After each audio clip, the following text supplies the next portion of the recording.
Hello students. In this video we are going to solve example 2.10 from the textbook. This example has two parts of the question. Let me read the question. In part A it says a 900 picofarad capacitor is charged by a 100 volts battery. How much electrostatic energy is stored by the capacitor? Part B of the question says the capacitor is disconnected from the battery and connected to another 900 picofarad capacitor. What is the electrostatic energy stored by the system? Two diagrams are given separately for part A and part B. I advise you to read the question properly, see the diagrams and try to understand the problem. Let us go ahead with the solution. So students, हमने question पढ़ लिया है. चलो अभी example 2.10 का solution करते हैं. एकदम सिंपल प्रॉब्लम है. क्या दिया था क्वेश्चन में याद करो. हमारे पास एक कैपेसिटर है जिसका कैपेसिटेंस है 900 पिकोफैरेड्स, ठीक है. और ये इस कैपेसिटर को हमने 100 वोल्ट की बैटरी के साथ कनेक्ट किया है.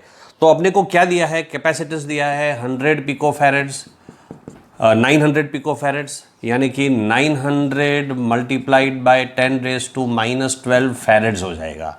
ऑलराइट. और पोटेंशियल डिफरेंस दिया है दोनों टर्मिनल्स के बीच में 100 वोल्ट्स. हमको ढूंढना है electrostatic energy stored in the capacitor. एकदम सिंपल प्रॉब्लम है. Electrostatic energy, first part of the problem में इलेक्ट्रोस्टैटिक एनर्जी का फॉर्मूला हो जाता है, मैं यू जरा ठीक से लिख दूं, वी जैसा दिखता है, यू. इलेक्ट्रोस्टैटिक पोटेंशियल एनर्जी का फॉर्मूला होता है हाफ. हमको सी दिया है, वी दिया है. याद करो यू के तीन फॉर्मूले होते हैं, Q²/2C, दूसरा फॉर्मूला होता है हाफ QV और तीसरा फॉर्मूला होता है हाफ CV².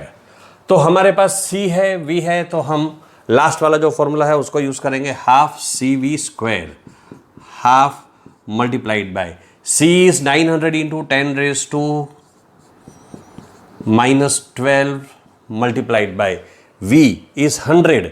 तो V² means 100 into 100. 1 2 3 4 5 6 zeros. तो ये -12 में से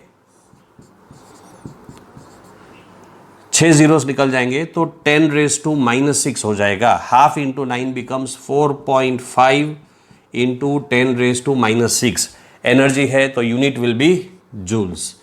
simple. This is the solution for question number example 2.10 का question number A, first part. So that is all about first part. Let us go ahead with the second part. Okay students, what is given in the second part. Second part में हमको ऐसा कहा है कि हमने यहां से battery को निकाल दिया. देखो जरा क्वेश्चन को देख लेना एक बार फिर से, ध्यान से देखना. हमने बैटरी को निकाल दिया, बैटरी को निकाल दिया और इधर पे दूसरा कैपेसिटर लगा दिया.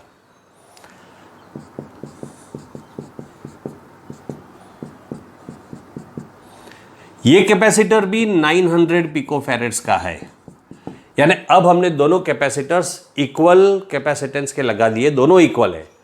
कैसा कनेक्शन है देखो जरा, समझ सकते हो आप किस तरह का कनेक्शन है. Positive plate is connected to positive, negative is connected to negative. So this is a parallel connection. The two capacitors are connected in parallel. अब इस तरह के कनेक्शन करने से क्या होगा, दो चीजें होगी. देखो पहले इस पर हमने चार्ज, कितना चार्ज आया था याद आ रहा है आपको, वो हमने फाइन तो नहीं किया था. एक काम करते हैं, पहले चार्ज फाइन कर लेते हैं. जो पहला सिचुएशन था, ये हमारा कैपेसिटर है, उसको हमने 100 वोल्ट की बैटरी के साथ जोड़ दिया. याद आ रहा है फर्स्ट पार्ट, ए पार्ट में क्या था, और ये 900 पिकोफैरेड का कैपेसिटर था. हमने एनर्जी फाइंड किया था. अब हम चार्ज ढूंढ लेते हैं. क्या होगा, चार्ज का फॉर्मूला क्या होता है, C multiplied by V. C कितना है 900 पिकोफैरेड, तो 900 इंटू 10⁻⁻12.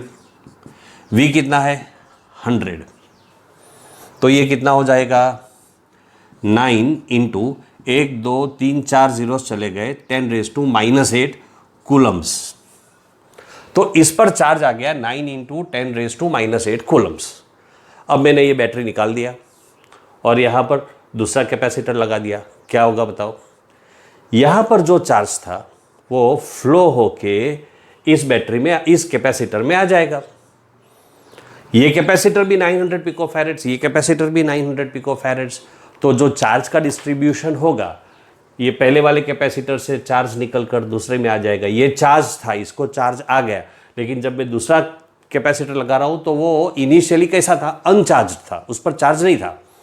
तो जोड़ देने के बाद यहां से चार्ज फ्लो करके इधर आ गया। तो वो जो चार्ज का डिस्ट्रीब्यूशन होता है वो इक्वल हो जाएगा, तो आधा आधा डिस्ट्रीब्यूशन हो जाएगा। यानी कि अगर इस पर Q चार्ज था तो अब इस पर Q/2 चार्ज आएगा, इस पर भी Q/2 चार्ज आ जाएगा। अब पोटेंशियल डिफरेंस जो है वो भी आधा आधा हो जाएगा।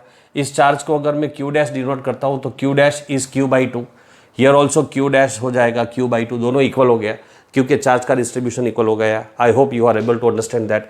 एंड पोटेंशियल डिफरेंस भी आधा आधा हो जाएगा। Let me read about this diagram now.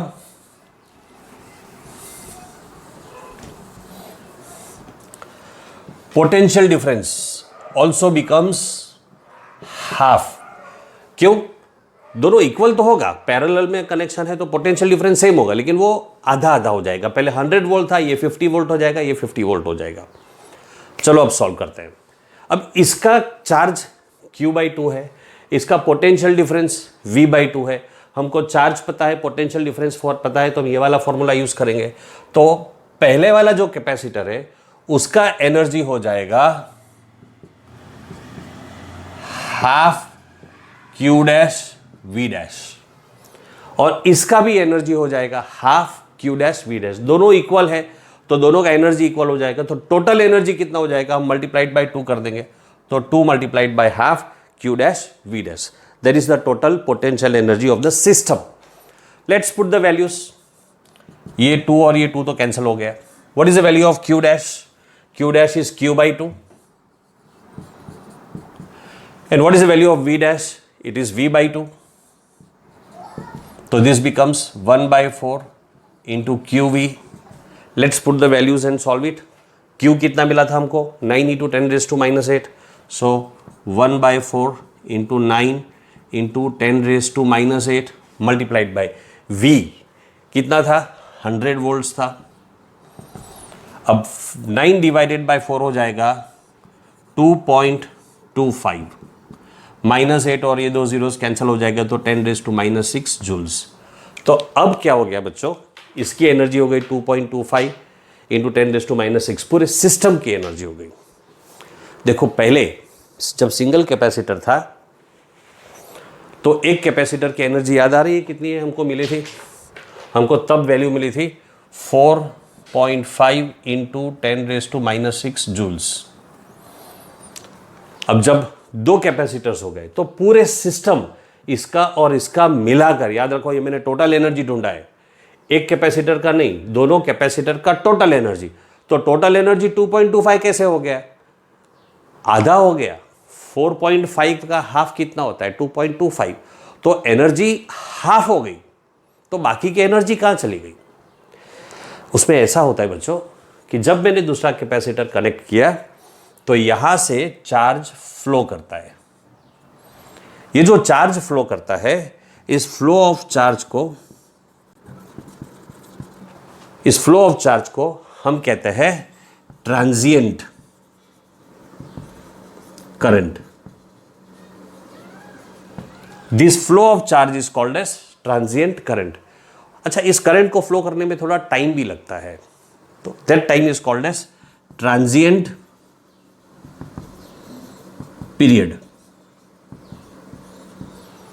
So when we are connecting a second capacitor after removing the battery, charge flows from first capacitor to second capacitor.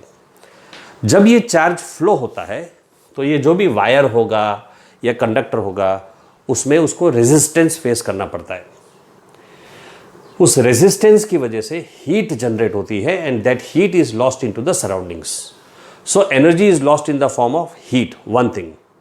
Second thing, students जब मैंने आपको chapter number 1 पढ़ाया था तब आपको explain किया था कि whenever charge is in accelerated motion electromagnetic radiations are produced.